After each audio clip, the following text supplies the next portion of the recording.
ஆவேக்கா வெளில போயிருக்காங்க, தமிழக அரசு வெளில போயிருக்கு, தனியார் சாதனை கொடுத்து வெளில போயிட்டாரு. நீங்க கடைசி இடத்த மதத்தப்பட்ட போராட்டத்தில் இல்ல அவங்களோட வெளில போயிருக்கு. நீங்க தனிநபர் கருத்து சொன்னீங்க.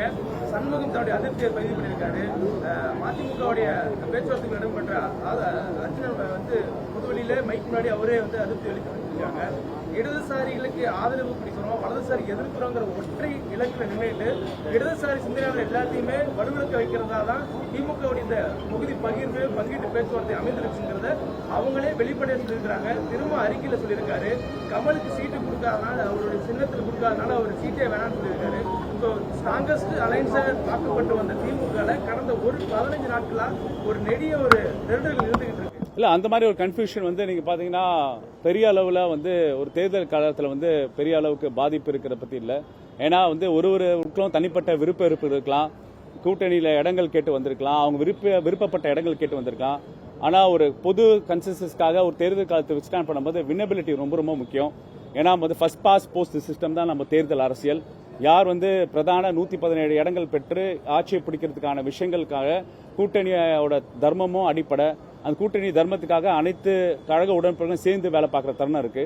அவங்களோட விமர்சனங்களும் அவங்களோட கோரிக்கைகளும் அவங்களோட கிரிட்டிசிசம் வந்து ஒரு ஜனநாயக நாட்டில் வைக்கிறது இயல்பு தான். ஆனால் அது எந்த விதத்தில் அந்த கூட்டணியோட கட்டுக்கோப்பான கூட்டணியோட டிஸ்டர்பன்ஸை வந்து எதுவும் டிஸ்டர்ப் பண்ணாதுதான் அடிப்படை.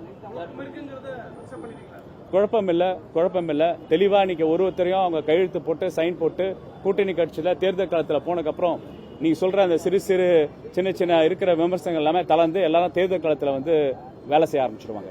அதிமுக தேர்தல் அறிக்கை வெளியாகி வேட்பாளர் பிரச்சாரம் தொடங்கியாச்சு.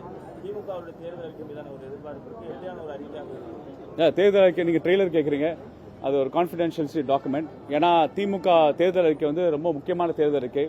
பல்வேறு காலகட்டத்தில் தமிழ்நாட்டோட சமூக பொருளாதாரத்தை திருப்பி போட்டது திமுக தேர்தல் அறிக்கை.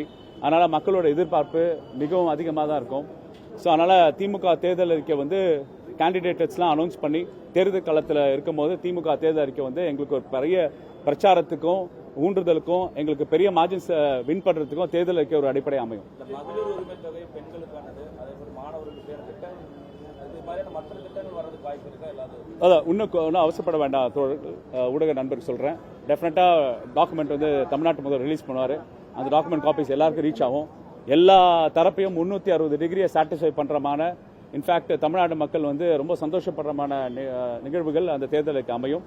அது டெஃபினட்டா எங்களுக்கு ஒரு எலெக்ஷன்ல வந்து பெரிய பூஸ்டா இருக்கும்.